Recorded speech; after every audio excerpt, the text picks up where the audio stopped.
Olá, pessoal! Veremos nesse momento dos nossos estudos o porquê podemos dizer que o Brasil está entre dois mundos.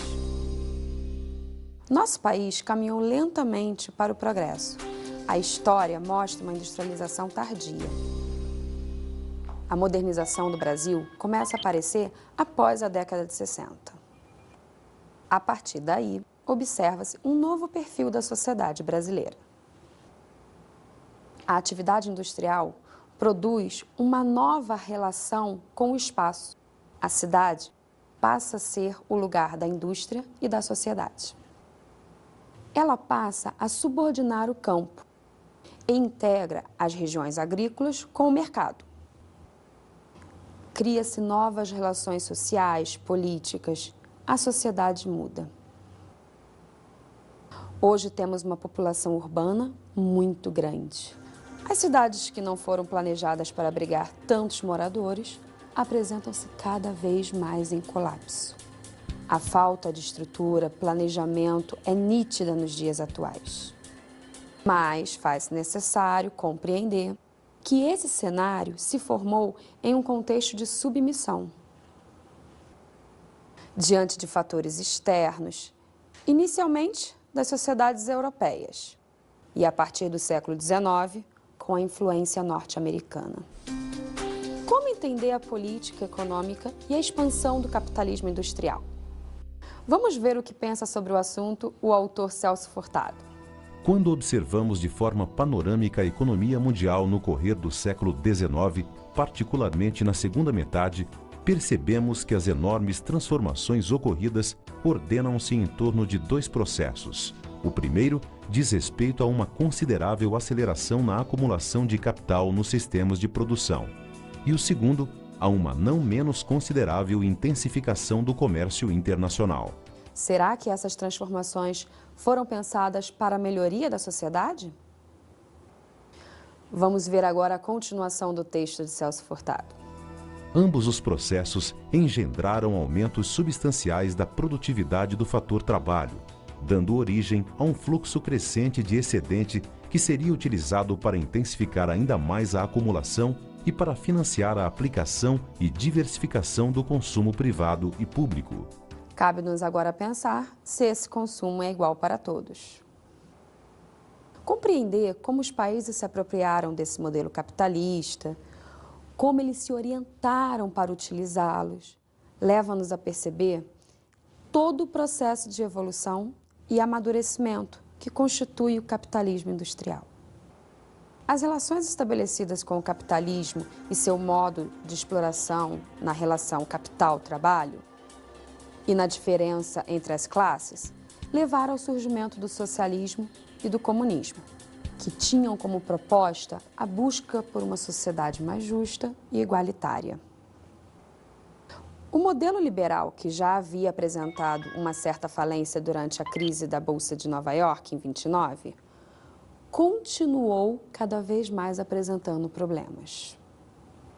Vamos ver um clipe que fala sobre o craque da Bolsa de Nova York? Desde 1925, a economia americana começou a entrar em crise, mas os investidores continuaram especulando com ações.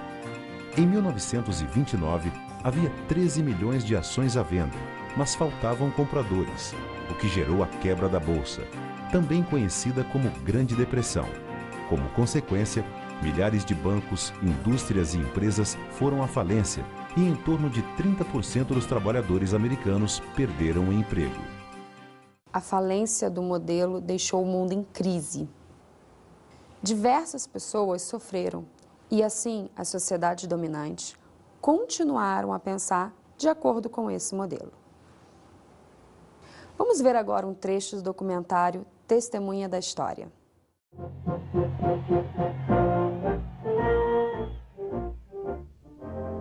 8 de novembro de 1932. Franklin Delano Roosevelt foi eleito presidente dos Estados Unidos numa das épocas mais conturbadas da história americana. A América estava mergulhada na Grande Depressão. Milhões de pessoas estavam sem trabalho e todos buscavam uma saída para o seu desespero. Na eleição presidencial de 32, o país tinha a chance de escolher entre Herbert Hoover, candidato à reeleição, e Roosevelt, o ousado governador de Nova York. A campanha de Roosevelt tinha uma mensagem simples: um New Deal, um novo projeto para o povo americano. Ele prometeu intervenção governamental para combater a crise econômica. Já a mensagem do presidente Hoover era para que a América mantivesse o rumo e a economia se arrumaria por si mesma. Roosevelt venceu por ampla margem e, uma vez instalado no poder, convocou o Congresso para aprovar novas leis de estabilização da economia. Nos primeiros 100 dias de governo, impôs uma agenda ambiciosa e inédita. Primeiro, aprovou medidas para restaurar a confiança na economia, como a regulamentação dos bancos e da Bolsa de Valores. Depois, abriu frentes de trabalho para os desempregados com a construção de estradas, pontes e usinas hidrelétricas. A economia melhorou significativamente sob as diretrizes de Roosevelt.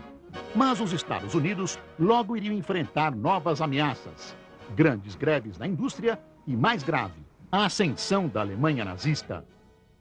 Como vimos, após a quebra da Bolsa, a política do New Deal, implantada pelo presidente americano Franklin Roosevelt, auxiliou na recuperação do país em crise. Essa mesma política deu continuidade à recuperação dos países capitalistas pós-guerra. Essa política do New Deal era uma política protecionista. Com a evolução dos modelos socialistas e comunistas, os países capitalistas sentiam necessidade de redirecionar suas políticas e de promover uma sociedade melhor. Começavam a mudar o olhar diante da sociedade,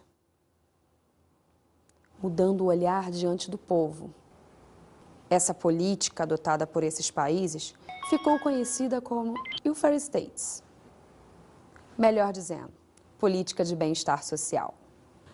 Ela pregava a criação de mecanismos que amorteciam e reduziam o choque do capitalismo em cima das classes populares. Queriam melhorar a vida dos assalariados, mas manter as práticas liberais que existiam. Com ela, as elites políticas e econômicas manteriam o seu capitalismo e atenderiam os anseios das classes, assalariados e dos anseios da população, dando o que é necessário para uma sociedade: lazer, habitação, educação, saúde, direitos trabalhistas. Nesse momento, a ideologia que guia o Estado capitalista deixa de ser o liberalismo e passa a ser a social-democracia. No Brasil, nós temos exemplos dessa política. Nós tivemos criação de conjuntos habitacionais, ampliação das escolas públicas, dos hospitais públicos. Tudo isso era uma forma de implantar este modelo combatendo o capitalismo e o socialismo. O que eles queriam era dizer que a população tinha acesso e direito a tudo. Mas será que nós realmente aproveitávamos esses direitos? A estrutura que nós encontramos hoje em relação à habitação, em relação à saúde e educação, é adequada? É justa e igualitária para todos? Vamos ouvir um trecho da música Ideologia, de Cazuza e Roberto Frejá? Meu partido é um coração partido, e as ilusões estão todas perdidas. Os meus sonhos foram todos vendidos, tão barato que eu nem acredito. Eu nem acredito que aquele garoto que ia mudar o mundo, frequenta agora as festas do Grand Monde. Meus heróis morreram de overdose, meus inimigos estão no poder. Ideologia, eu quero uma pra viver.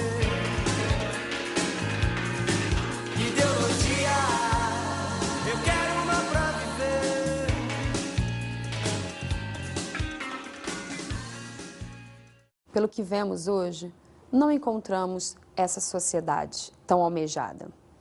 Nem todos têm acesso à educação, nem todos têm acesso a uma saúde de qualidade. Lazer, nem se fala. Como vimos na música, o ser humano busca sempre uma ideologia que o oriente em sua vida. Em meio a tantos e complexos modelos econômicos e políticos, a sociedade encontra-se um pouco perdida. Mas vamos tentar entender um pouco mais desse quadro, analisando a economia e a política a partir da década de 60.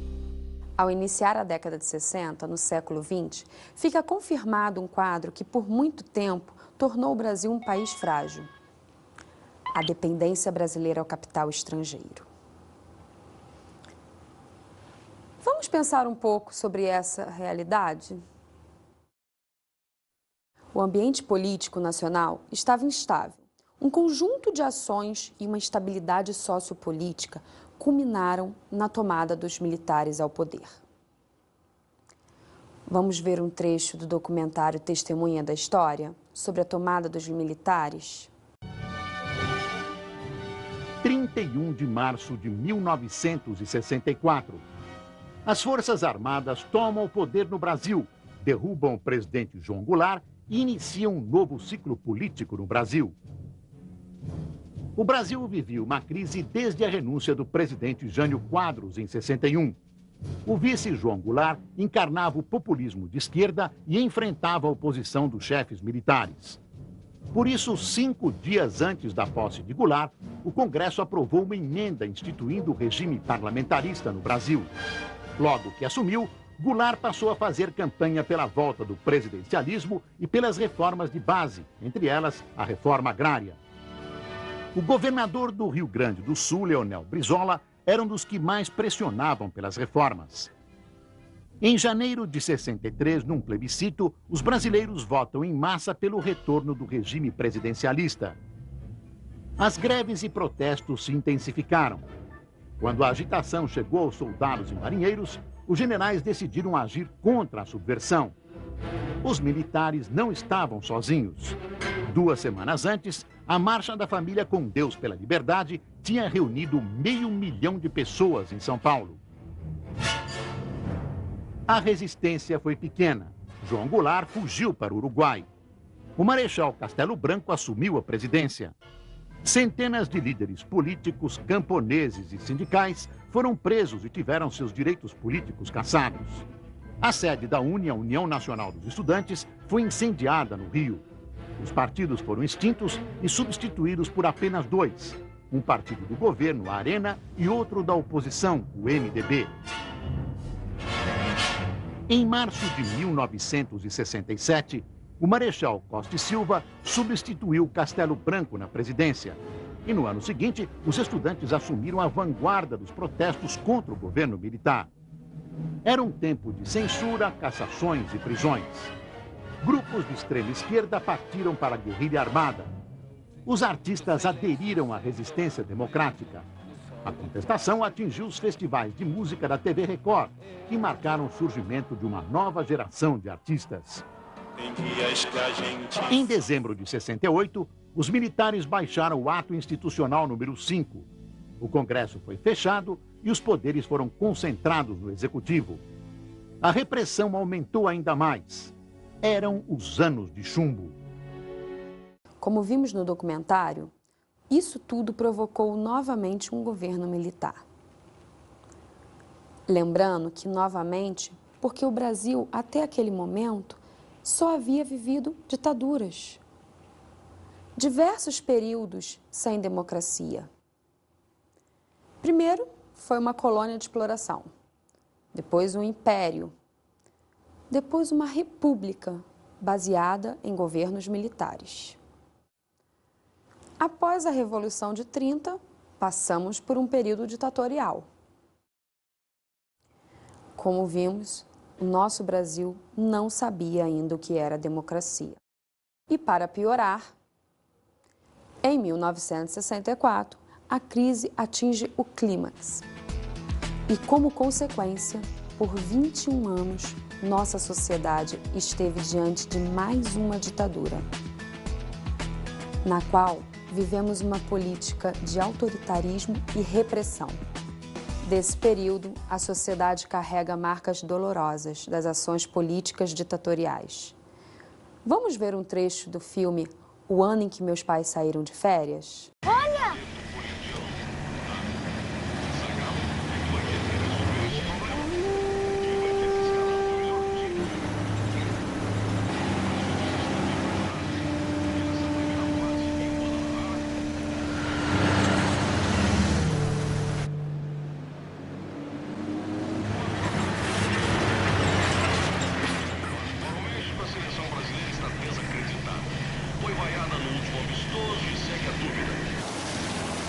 Enquanto todo mundo duvidava da seleção, meu pai tinha certeza que 1970 era o ano do Brasil na Copa do Mundo.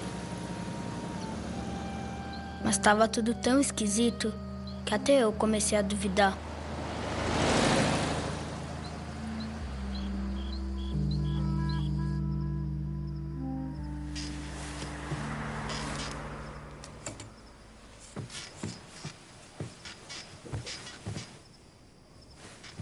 Pai.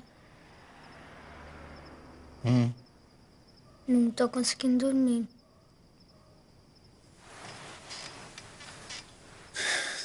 Também não, filho.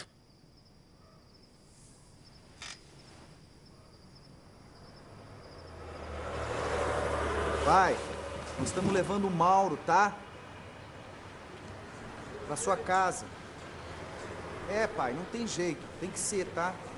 Até já. Tchau.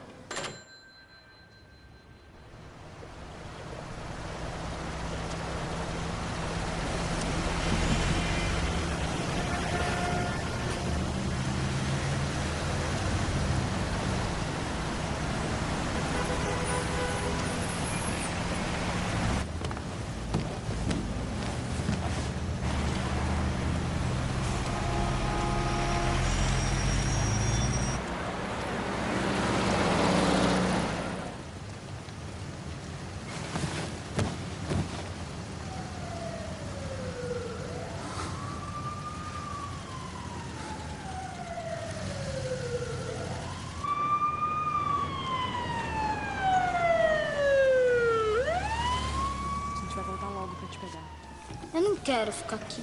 A gente já falou, não falou, Mauro? Mas eu não quero ficar. Mas meu pai tá te esperando, filho. Filho, entende. A gente não tá indo porque a gente quer. Então por quê? Quando vocês vão voltar?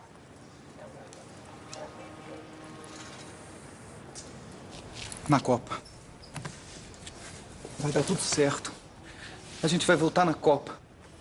Vai demorar muito pra chegar à Copa. Oi, não esquece. A gente tá de férias. A gente saiu de férias, tá?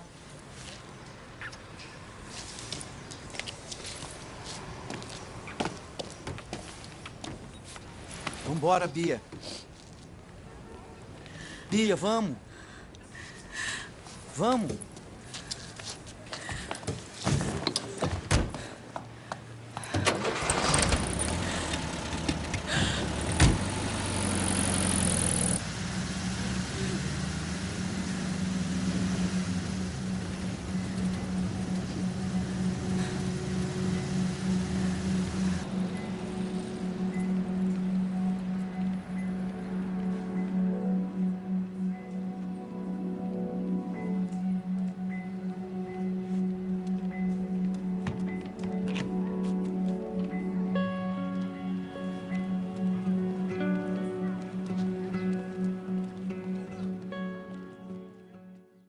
Como vimos no trecho apresentado, por causa da repressão política, muitas famílias foram obrigadas a se separar. Pediam asilo político em outros países ou ainda viviam na clandestinidade. Além disso, vivemos nesse período um momento de grandes conflitos na sociedade. Muitas pessoas que eram contra o regime político, militar, se revoltavam e se organizavam para tentar combatê-lo. A resistência se armou como pôde. Tentaram de várias formas impedir a continuidade daquele governo. planejavam assaltos e sequestros de pessoas importantes e influentes no sistema, para ver se alguma coisa modificava. Negociavam essas pessoas com presos políticos. Queriam de volta pessoas importantes para a sociedade e que estavam convivendo em exílio ou estavam presos. Foram guerrilhas urbanas intensas. Os rebeldes foram combatidos cruelmente. Era uma política de autoritarismo e repressão. Temos muitos filmes, seriados que mostram esse período da nossa sociedade. Além disso, temos muitas pessoas que até hoje registram na memória esse período. Muitos vivem falando que têm medo que os militares tomem o poder de novo, que precisamos tomar cuidado com o que falamos. Mas eles viveram esse período e sabem o que estão falando. Professores eram retirados de sala de aula porque não poderiam falar qualquer assunto. Médicos eram proibidos de atender pessoas que eram torturadas e ainda precisavam esconder aquilo que sabiam sobre as torturas. A sociedade vivia com medo. Foi um período muito complicado. São nítidas e delicadas as sequelas sociais, econômicas e políticas deixadas nessa época. O clima causado pela repressão era de extrema insatisfação. O descontentamento com o regime mobilizou diversos setores da sociedade civil. Intelectuais, artistas, estudantes, trabalhadores, setores da Igreja Católica e algumas entidades classistas protestaram contra a repressão provocada pelo regime militar. No ano de 1968, um conjunto de medidas mais rígido é publicado. O AI-5 estabeleceu a censura à liberdade de expressão. Ato Institucional número 5. Artigo 5º. A suspensão dos direitos políticos, com base neste ato, importa simultaneamente em: primeiro, cessação de privilégio de foro em prerrogativa de função. Segundo, suspensão do direito de votar e de ser votado nas eleições sindicais. Terceiro, proibição de atividades ou manifestação sobre assunto de natureza política. Quarto, aplicação, quando necessária, das seguintes medidas de segurança: A. Liberdade vigiada. B. Proibição de frequentar determinados lugares. C. Domicílio determinado. Artigo 10. Fica suspensa a garantia de habeas corpus nos casos de crimes políticos contra a segurança nacional, a ordem econômica e social e a economia popular. Brasília, 13 de dezembro de 1968. Difícil esquecer desse fato. Com isso, a sociedade ficou tão longe da sonhada democracia e de seus direitos. Em nossa sociedade, alguns artistas até tentaram representar bastante esse período. Podemos citar como exemplo a canção que Roberto Carlos escreveu para Caetano Veloso, Debaixo dos Caracóis dos Seus Cabelos. Quem nunca ouviu essa música e associou ao regime militar? Mas vamos continuar nossos estudos, como diz Geraldo Vandré, na música Para Não Dizer Que Não Falei das Flores, marco desse período da ditadura militar, caminhando e cantando, seguindo a canção.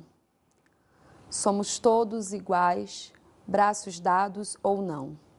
Nas escolas, nas ruas, campos, construções, caminhando e cantando, seguindo a canção.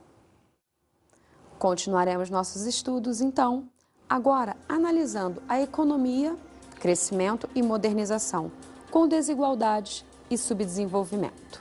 O Plano de Ação Econômico do governo previa a redução dos gastos públicos, o aumento da carga tributária e o arrocho salarial. A ideologia que se pretendia na economia era de se fazer o bolo crescer para depois distribuí-lo. Assim falava o ministro da Fazenda, Delfim Neto. O governo tentava conquistar o apoio popular, com slogans que constituíssem uma mentalidade cívica. Aproveitavam como marketing a conquista da Copa do Mundo de 1970.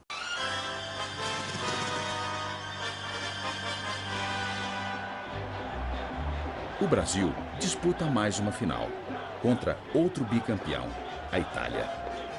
E quem ganhar ficará com a posse definitiva da Taça Jules Rimet. Logo, Pelé mostra a sua determinação de vencer e quase abre o placar.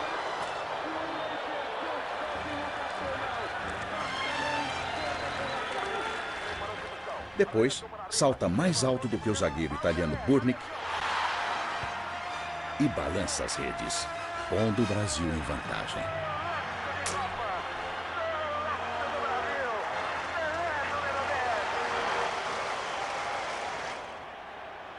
Ainda no primeiro tempo, os italianos chegam ao empate.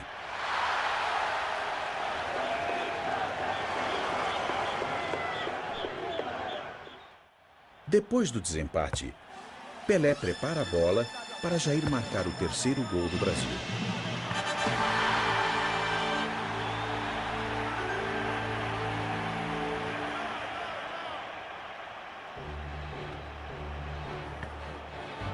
Já no final da partida, Pelé recebe a bola de Jair, pressente a chegada de Carlos Alberto e o presenteia com um lindo passe. O capitão do Tri decreta o triunfo brasileiro por 4-1. Segura, Brasil! E assim, o Brasil é tricampeão mundial de futebol e fica com a posse definitiva da Taça Jules Rimet. 90 milhões em ação, pra frente Brasil, no meu coração. Todos juntos vamos, pra frente Brasil, salve a seleção. De repente é aquela corrente pra frente, parece que todo o Brasil deu a mão. Todos ligados na mesma emoção, tudo é um só coração. E realmente, esta foi a melhor Copa de Pelé. Ele disputou todas as partidas e se impôs como líder dentro e fora do campo. Estava cumprida a promessa. O rei Pelé conquistava ali a sua soberania definitiva.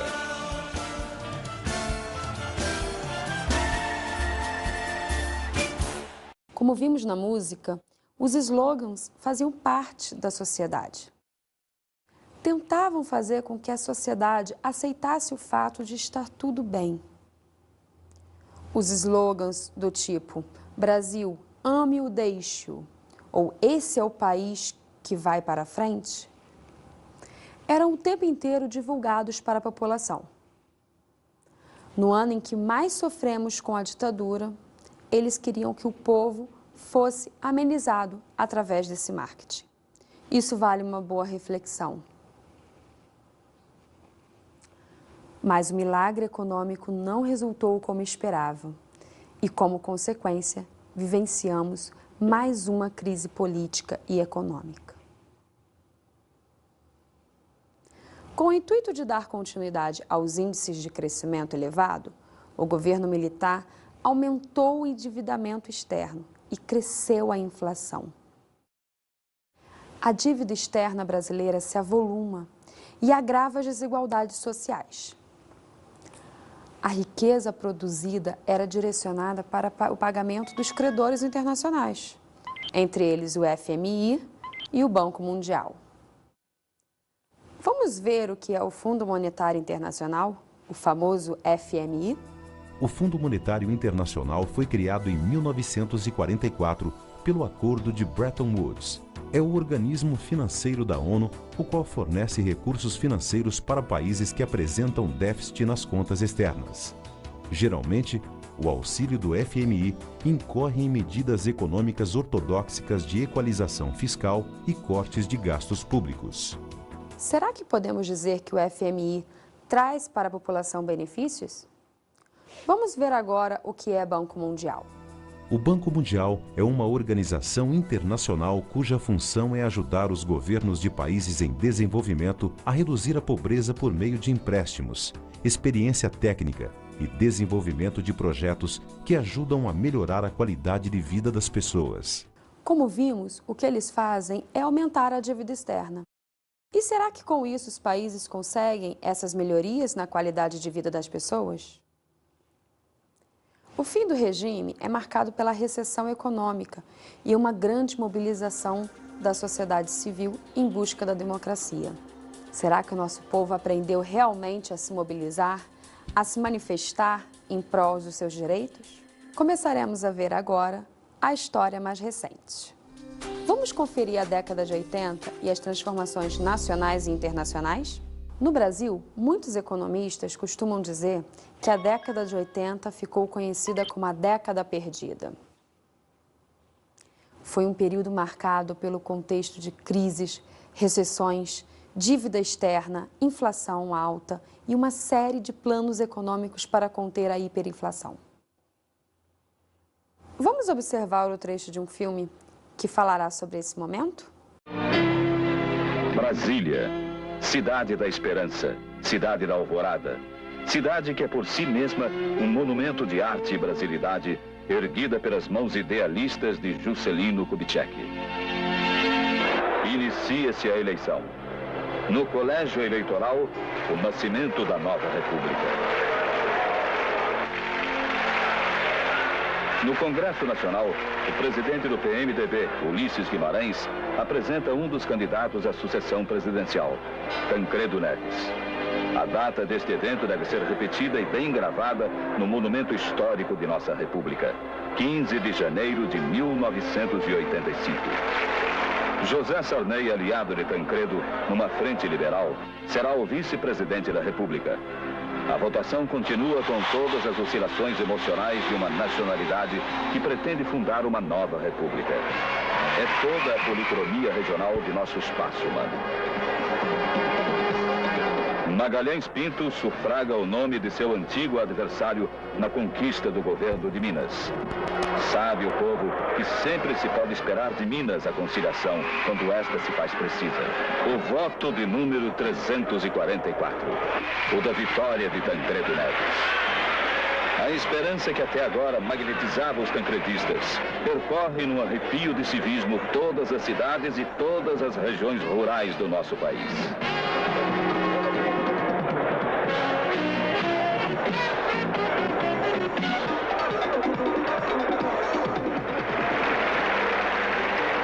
Das margens do Ipiranga a Tancredo Neves. Um Brasil que se faz livre.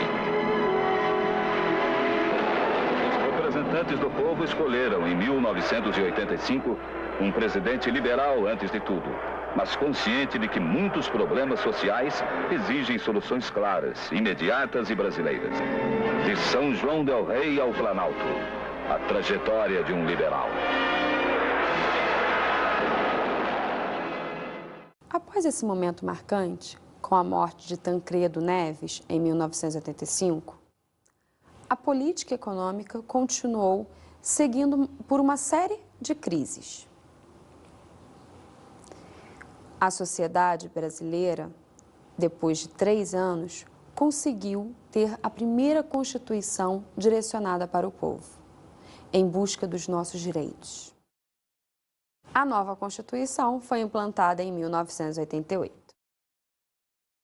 Como vimos, em relação à democracia, o nosso país ainda é visto como novo. É chamado de país bebê em relação a isso. Na década de 80, essas vontades democráticas permeavam por todos os contextos brasileiros. Sonhava-se com uma sociedade melhor. No mundo inteiro, o neoliberalismo impulsionava transformações, reeditando sobre as experiências do passado os novos elementos da economia mundial, reformulando suas bases, tornando-as próprias para a proposta neoliberal, para o novo milênio, segundo este olhar.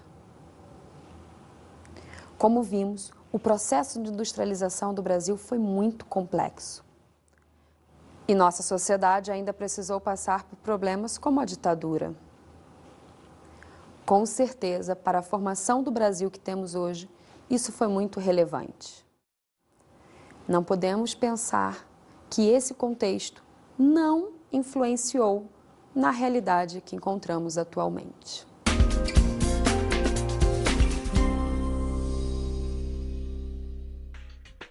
Recomendo a leitura do livro A República Velha II, Evolução Política, de Edgar Carone, editora Diffel. Bons estudos, pessoal!